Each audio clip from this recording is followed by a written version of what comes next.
30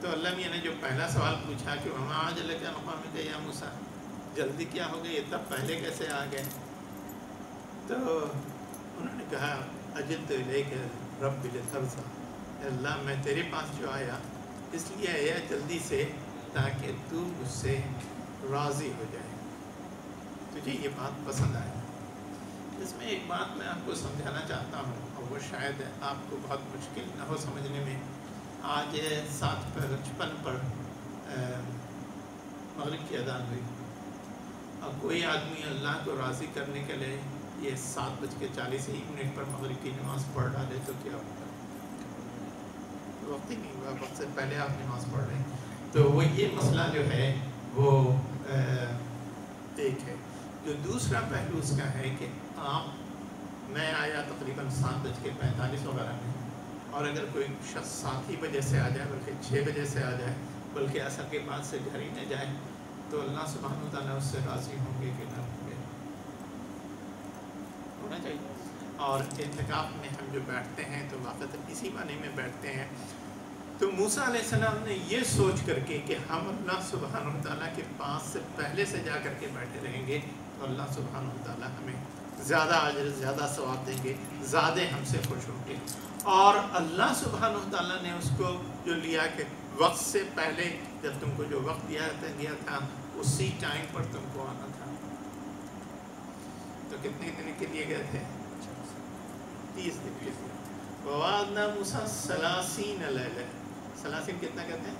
30 دن کے لیے۔ تو اب یہ جو پہلے پہنچے تو وَأَتْمَمْنَاهَا بِعَشْرٍ، تو ان کا 10 دن ایکسٹینڈ کرا لیا۔ اچھی بات ہے، تم پہلے سے آنا چاہتے ہو اور میرے پاس رہنا چاہتے ہو، میرے پاس بیٹھنا چاہتے ہو، ہم کو راضی کرنا چاہتے ہیں، بیٹھو 10 دن اور بیٹھ جاؤ، کیا خیر۔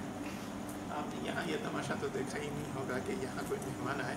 ہمارے یہاں ہندوستان میں کوئی آتا ہے تو کہتے ہیں کہ آمدن بے ارادت اور رفتن بے اجازت، جب جانے لگتا ہے آج کیا جائیے گا کل چلے جائیے گا، پر اب یہ 1 ہفتہ اور رہیے، ابھی کہاں جاتے ہیں، بیٹھیے۔ تو ویسے ہی یہ معاملہ جو ہے وہ یہاں تو آپ کے مہمان ہی نہیں آتا کوئی، اور ہوا تو ایک وقت کی بریانی کھا کے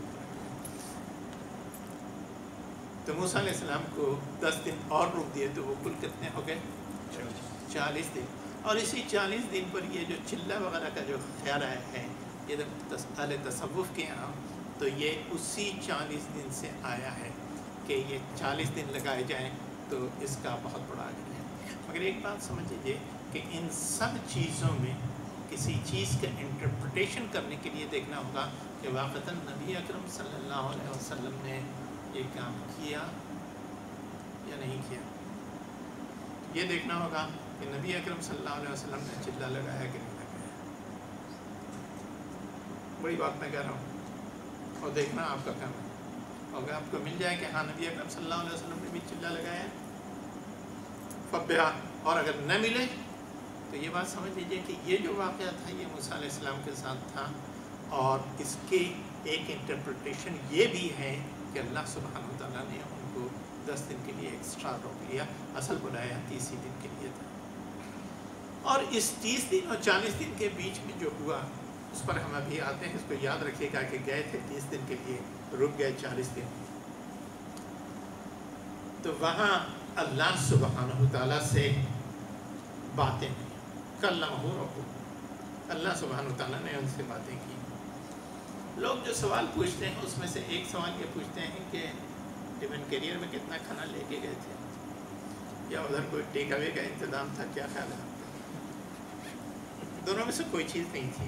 اور اس بات کو سمجھ لیجیے، یہ بات بھی سمجھ لیجیے کہ جب وہ اللہ سبحانہ وتعالیٰ سے باتیں کرنے کے لیے گئے تھے تو اللہ سبحانہ وتعالیٰ نے ان کے لیے انتظام کیا تھا۔ کیا انتظام کیا تھا اس کا کوئی تذکرہ قرآن و حدیث میں نہیں ملتا۔ اگر ایک بات آپ کو سمجھاتا ہوں، نبی اکرم صلی اللہ علیہ وسلم صوم وصال رکھتے تھے، اور صوم وصال کیا چیز ہے کہ ایک دن کا پورا روزہ رکھنے کے بعد مغرب کے وقت بجائے اس کے کہ وہ روزہ کھولیں اور افطار کر لیں، افطار نہیں کرتے تھے بلکہ پھر رات بھر روزہ رکھتے تھے اور اگلے دن کا پھر روزہ رکھتے تھے، اور کبھی لگاتار 3 دن کا بھی روزہ رکھتے تھے۔ مگر صاف طور پر منع کیا کس چیز سے؟ اس چیز سے کہ جو کوئی دوسرا شخص صوم وصال نہ رکھے۔ تو صحابہ نے کہا کہ آپ رکھتے ہیں، ہمیں کیوں نہ کرتے ہیں؟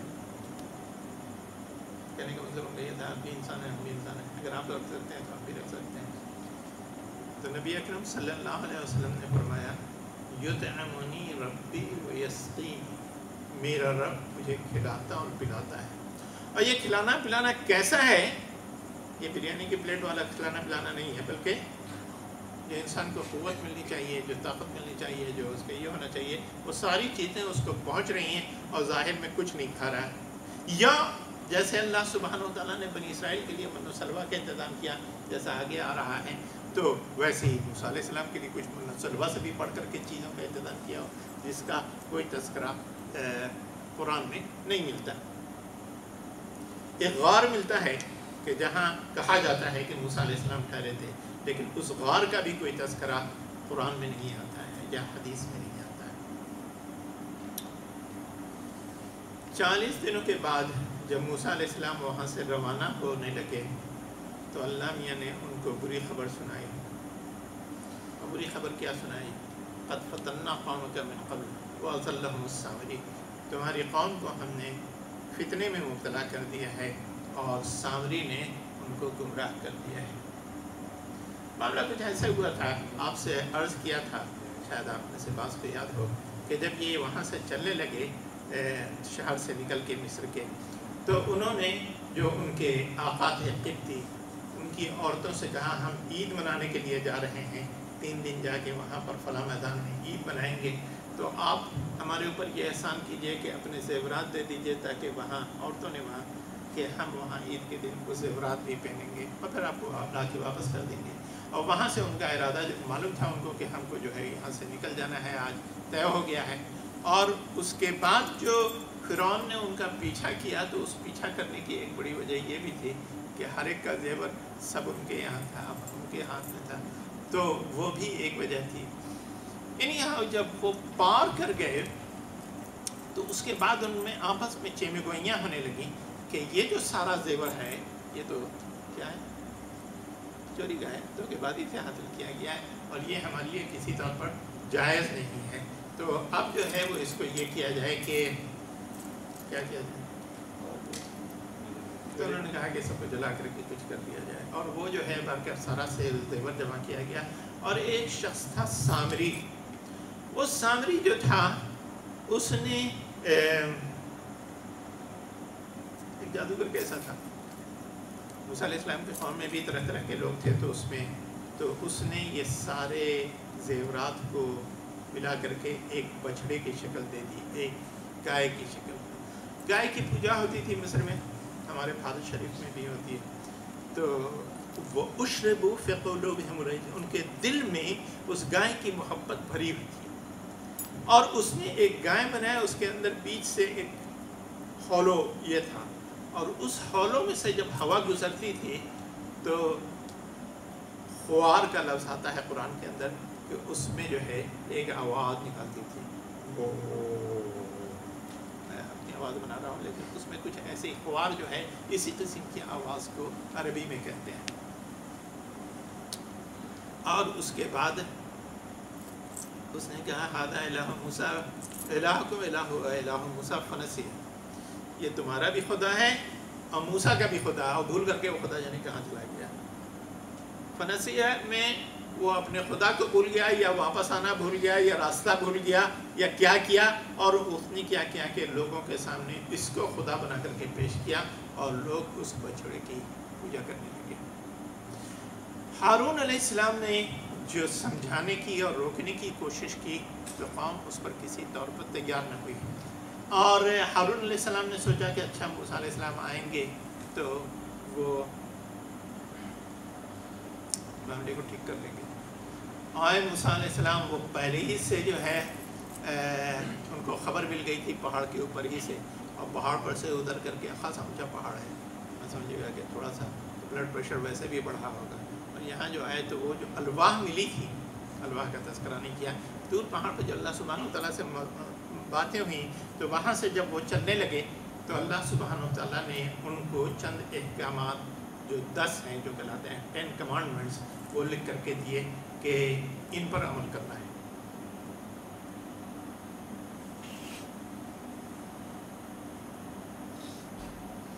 وہ الواح غائب ہو گیا، وہ ہے نہیں، دنیا میں نہیں معلوم کہ کہاں پر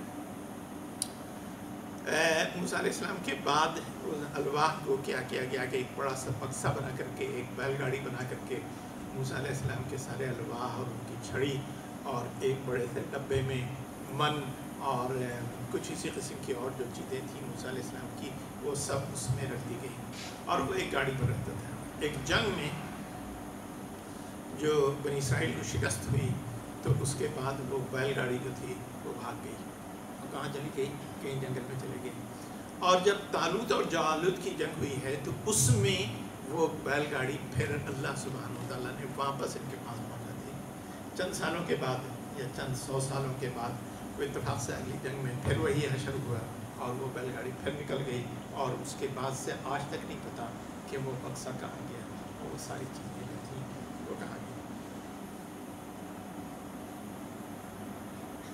تو موسیٰ علیہ السلام نے الواح کو ڈال دیا، وَأَخَذَ بِرَأْسِ أَخِيهِ يَجُرُّهُ إِلَيْهِ، پکڑا مٹھی اور بال پکڑ کر کے ہارون علیہ السلام کو۔ ہارون علیہ السلام 3 سال 4 سال بڑے تھے، لیکن اس کے باوجود ان کو پکڑ کر کے کہا کیا کیا تم نے؟ تو ہارون علیہ السلام نے کہا قَالَ يَا ابْنَ أُمَّ لَا تَأْخُذْ بِلِحْيَتِي وَلَا بِرَأْسِي إِنِّي خَشِيتُ أَن تَقُولَ فَرَّقْتَ بَيْنَ بَنِي إِسْرَائِيلَ۔ انہوں نے کہا کہ اے میری ماں کے بیٹے، اور یہ یہاں پر جو یہ لفظ آیا ہے اس سے بعض لوگوں نے یہ کہا ہے کہ موسیٰ علیہ السلام اور ہارون علیہ السلام کی ماں تو ایک تھی، باپ الگ الگ تھی، یعنی دونوں آپس میں سوتیلے بھائی تھے۔ نہ تم میری داڑھی پکڑو نہ سر کے بال پکڑو، مجھے یہ ڈر تھا، میں اگر بہت زیادہ ڈراسٹک ایکشن لیتا تو مجھے یہ ڈر تھا کہ تم کہتے کہ تم نے قوم کو مجھ سے الگ کر دیا، دور کر دیا، اس لیے میں اس معاملے میں میں نے خاموش کیا۔ اور چنانچہ موسیٰ علیہ السلام نے اس وقت دعا کی، اور دعا میں صرف اپنے لیے اور اپنے بھائی کے لیے نہیں، رب اغفر لی ولأخی وادخلنا فی رحمتک وانت ارحم الراحمین، اے ہمارے رب میری مغفرت فرما دے، میرے بھائی کی رحم فرما دے، بے شک تو اور باقی ساری قوم کو انہوں نے ویسے ہی چھوڑ دیا۔ اس کے بعد بلایا سامری کو، قال فما خطبک یا سامری، سورۃ طٰہٰ میں یہ وصف ہے اگر آپ دیکھنا چاہیں تو بلایا سامری کو، پوچھا کہ کیا کیا تم نے؟ تو اس نے ایک عجیب بات کہی اور جس پر حدیث میں یا قرآن میں مزید کچھ ایکسپلینیشن نہیں ہے۔ قال بصرت بما لم يبصروا به فقبضت قبضة من آثار الرسول ونبذتها وكذلك سولت لي نفسي۔ مفسرین نے اس آیت کی تفسیر میں لکھی ہے کہ جب موسیٰ علیہ السلام وہ پہنچے تھے سمندر کے کنارے اور حکم ہوا کہ لاٹھی مارو، تو لاٹھی مارا تو پانی الگ الگ ہو گیا، لیکن پھر بھی لوگوں کو یہ خوف تھا کہ اب پتہ نہیں یہ پانی کتنی دیر تک جو ہے الگ الگ رہے گا، ہم اس میں سے گزر سکیں گے کہ نہیں گزر سکیں گے۔ تو جبریل علیہ السلام ایک گھوڑے پر سوار ہو کر کے آئے اور وہ آگے آگے جا رہے ہیں تاکہ لوگوں کو واقعتاً حوصلہ ہو کہ اس سمندر کے اندر آپ اتر رہے ہیں اور پھر نکلیں گے اور آپ بحفاظت نکلیں گے۔ یہ سامری بھی آگے آگے جو لوگ تھے ان کے ساتھ تھا، اور اس نے یہ دیکھا کہ اس گھوڑے کے پاؤں جہاں پر پڑتے ہیں وہاں پر فوراً گھاس اگاتی ہے، تو اس نے اس کو نوٹس کیا، اور اس کے بعد اس نے کیا کیا کہ وہاں پر سے قبضتم ایک مٹھی بھر مٹی جو ہے اس کو لے لی، اور وہ مٹی جو ہے وہ بتایا اس نے کہ ہم نے ایسا ایسا لوگوں کا، اور اس کے بعد اس سونے میں اس نے ملا کر کے اس کو یہ کیا، اور اس کا نتیجہ کہتا ہے کہ اس میں گویا جو آواز نکلتی تھی وہ اس کے اندر ایک درجے کی حیات تھی، اس کی وجہ سے تھی، حالانکہ اس کا تذکرہ پھر کہیں اور قرآن میں نہیں آتا ہے۔ اس کے بعد موسیٰ علیہ السلام نے سامری کو یہ سزا دی کہ تم یہاں سے اب چلے جاؤ، اب تم ہماری کمیونٹی کے ساتھ نہیں رہ سکتے۔ اس میں ایک بات جو سمجھیں کہ وہ زمانہ جو قبائلی زمانہ تھا، اس میں ایک قبیلے کا ایک آدمی اکیلے کسی دوسرے قبیلے کے ساتھ یا کسی اور کے ساتھ نہیں رہ سکتا تھا، اور اس کے ساتھ یہ بھی لگا دیا کہ ان تقول لا مساس، کہ کوئی مجھے چھوئے نہیں، انٹچیبل ہو گیا۔ اور انٹچیبل ہونے کی وجہ سے بعض مفسرین جو پرانے ہیں انہوں نے یہ لکھا ہے کہ اس کو کیا ہو گیا کوڑ جزام کوڑ کا مرض ہو گیا، اور کوڑ کے مرض کے بارے میں سمجھا جاتا ہے کہ چھو دینے سے انسان کو کوڑ ہو جاتی ہے۔ تو یہ سامری کا مسئلہ تھا۔ اس کے بعد جو موسیٰ علیہ السلام نے یہ کیا کہ اپنی قوم کے 70 آدمیوں کو لے کر کے وہ گئے پھر کوہ طور کے پاس، اور گویا اللہ سبحانہ وتعالیٰ سے معافی مانگنے کے لیے، اور اس کے لیے تو اللہ سبحانہ وتعالیٰ نے ان لوگوں سے کہا کہ تم اس کا عہد کرو، میثاق کرو کہ کیا کہ یہ جو ہم نے تم کو دیا ہے اس کو تم پورے طور پر اس کو پکڑو گے، لو گے، اور اس پر زندگی بھر عمل کرتے رہو گے۔ مگر بدقسمتی سے کچھ ایسا ہوا کہ انہوں نے، یہ قوم جو ہے ایک عجیب قوم ہے، اور سمندر سے گرنے کے بعد جو ان کی کہانی ہے وہ سب ایک ٹریجڈی ہے۔ تو انہوں نے کہا قالوا سمعنا یعنی ہم نے سنا، یہ تو بہت زور سے کہا، اور وعصینا آہستہ سے کہا، اتنا آہستہ سے کہا کہ اللہ یہ نہ سن سکے۔ آپ کے خیال سے کتنا آہستہ سے کہا جائے گا کہ اللہ یہ نہ سنے؟ تو اللہ میاں نے بھی کہا اچھا ٹھیک ہے، اٹھایا طور پہاڑ کو اور ان کے اوپر لے جا کر کے رکھ دیا، اب لو عہد، اور نہیں تو تم کو یہیں پر ہے۔ قرآن میں کَأَنَّهُ ذُلَّةٌ، ایسا تھا کہ جیسے چھتری ہوتی ہے اوپر سے، ہے نا چھتری، اور وَظَنُّوا أَنَّهُ وَاقِعٌ بِهِمْ، اور ان کو یہ خطرہ ہونے لگا کہ یہ جو ہے ان کے پر جو ہے گر جائے گا، اور مر کر کے وہ سارے کے سارے ختم ہو جائیں گے۔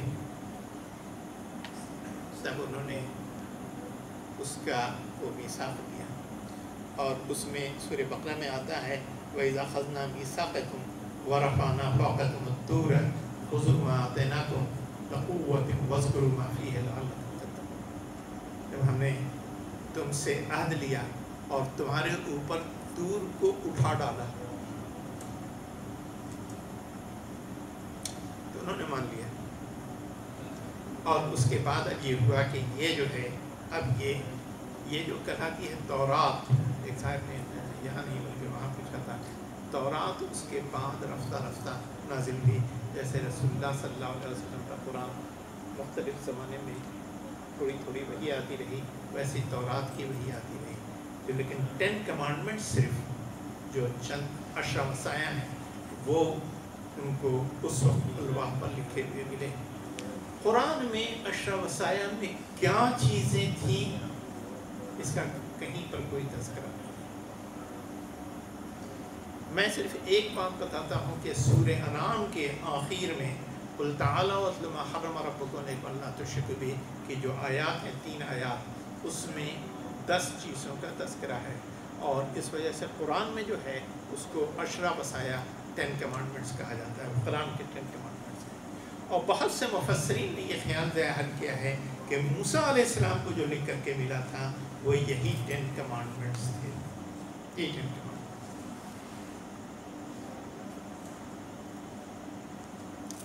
یہ جب قوم نے میثاق کر لیا تو اس کے بعد یہ لوگ جنہوں نے شرک کیا تھا، جنہوں نے بت پرستی کی تھی، ان کے بارے میں یہ طے ہونے لگا کہ ان کے ساتھ کیا کیا جائے۔ قرآن میں اس کا تذکرہ نہیں ہے، صرف ایک فقرہ ہے فَاقْتُلُوا أَنفُسَكُمْ، اپنی جانوں کو قتل کرو، اور جانوں کو کیسے قتل کرو، کیا ہوا، کتنے لوگ مارے گئے، کیسے مارے گئے، اس کا کوئی تذکرہ قرآن میں نہیں ہے، ہمارے یہاں کسی حدیث میں بھی نہیں ہے۔ لیکن تورات میں یہ بات ملتی ہے کہ حکم دیا گیا کہ ایک بڑا سا ایریا بنایا جائے، اور اس میں یہ 40,000 لوگ تھے جنہوں نے اس بچڑے کی پوجا کی تھی، سب کی آنکھوں پر پٹی باندھی جائے اور سب کے ہاتھ باندھ دیے جائیں اور اس میں چھوڑ دیا جائے، اور چھوڑنے کے بعد ان لوگوں نے 3 طرح کے 3 گروپ ہو گیا تھا، ہمیشہ ایسے 3 گروپ ہوتے ہیں۔ ایک گنہگاروں کا گروپ جنہوں نے بتوں کی پرستش کی، اس بت کی پرستش کی تھی جو بچڑا بنایا گیا تھا اس کی، اور ایک وہ گروپ تھا جس نے ان کو روکا تھا، ان کی تعداد بھی بہت تھوڑی سی تھی، اور باقی جو میجر گروپ تھا وہ کیا تھا؟ نائیوں میں نشیوں، نہ اس نے بدھ کی پوجا کی تھی نہ ان کو روکا تھا. ان کو کہا گیا کہ جا کر کے ان لوگوں کو قتل کرو جا کر کے، اور انہوں نے اپنے باپ بھائی چچا ماموں کو اپنے ہاتھوں سے قتل کیا، اور ایک دو نہیں 40,000 افراد کو ایسی حالت میں کہ ان کے بچے اور دوسرے جو ہے قتل ہوتے رہے تھے، اور اس کے بعد ان کو قتل کیا گیا.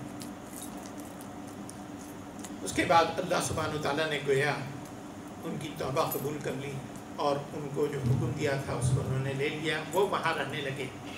اب ان کو جو اگلا ٹاسک دیا گیا وہ ٹاسک یہ تھا کہ جا کر کے فلسطین پر حملہ کرو، اور فلسطین تمہارے لیے ہے کتب اللہ لکم، وہاں جاؤ اور وہاں جا کر کے تم اپنی زبان اختیار کرو گے. تو قوم نے جو ہے وہ سستی دکھائی، تو وہاں جو ہے ایک 10 آدمیوں کی ایک ٹولی بھیجی گئی، 10-12 آدمیوں کی، کہ جا کر کے حالات کو دیکھ کر کے آئیں. تو وہاں حکومت اس وقت عمالقہ کی تھی، اور عمالقہ بڑے لمبے چوڑے لوگ. ابھی بھی اگر آپ دیکھیں گے جو ایوریج سیرین ہوتا ہے بہت لمبا چوڑا کم سے کم جیسے آدمی کے لیے تو ایک پہاڑ ہی ہوتا ہے، اور وہ لوگ اس علاقے میں آباد ہوا کرتے تھے جو فلسطین کا اور اردن کا علاقہ تھا. اور ان لوگوں نے آ کے کہا قالوا ان فیہا قوما جبارین، وہاں تو ایک بڑی سخت اور بڑی لمبی چوڑی جو ہے وہ بدن رکھنے والے لوگ ہیں، اور ہم وہاں نہیں داخل. لیکن 2 آدمی جو ہے ان 2 آدمیوں نے کہا کہ یہ جگہ تو اللہ نے تمہارے لیے لکھ دی ہے، تم چلو وہاں. جب وہاں تم چلے جاؤ گے اور داخل ہو جاؤ گے تو پھر کیا ہوگا؟ ابھی جیسے فرعون کے مقابلے میں تمہاری اللہ تعالیٰ نے مدد کی تھی، ویسے ہی وہاں بھی اللہ تعالیٰ تمہاری مدد کرے گا. مگر انہوں نے کہا کہ لن ندخل فیہا ابدا ما داموا حتی یخرجوا منہا، ہم تو اس میں ہرگز داخل ہوں گے جب تک کہ وہ اس میں سے نکلیں گے. پھر سمجھایا گیا بجھایا گیا تو کہنے لگے موسیٰ علیہ السلام سے اذهب انت وربک فقاتلا، موسیٰ علیہ السلام جائیں اور ان کا رب جائے اور وہاں جا کر کے وہ آپس ہو جا کر کے اس سے لڑیں، اور جب جیت جائیں گے سب معاملہ ٹھیک ٹھاک ہو جائے گا، بستر لگ جائے گا تو ہم بھی جا کے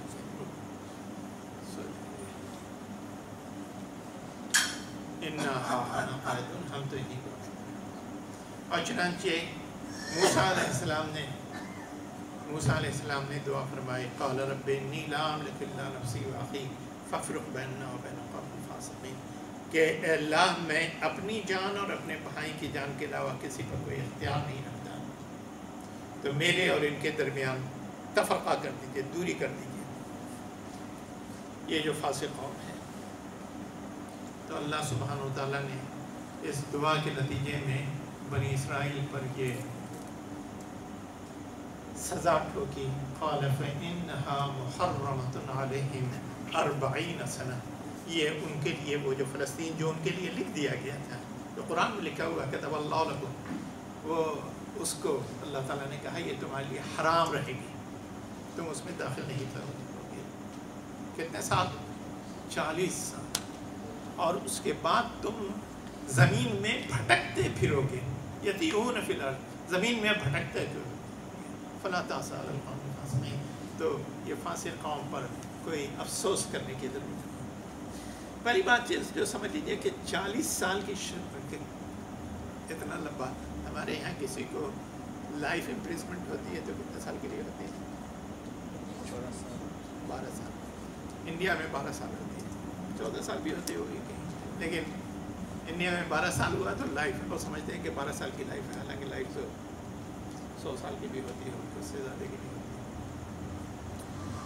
لیکن اللہ سبحانہ تعالیٰ نے 40 سال کا اس لیے رکھا کہ وہ جو 40 سال میں جتنے لوگ تھے سب کے سب مر گئے، جتنے ایڈلٹس تھے، اور ان کے بچے پیدا ہوئے جو بالکل آزادی کے ماحول میں پیدا ہوئے. ان کے دل میں وہ خوف و ڈر وہ ساری چیزیں جو ہے وہ نہیں تھیں، اور وہ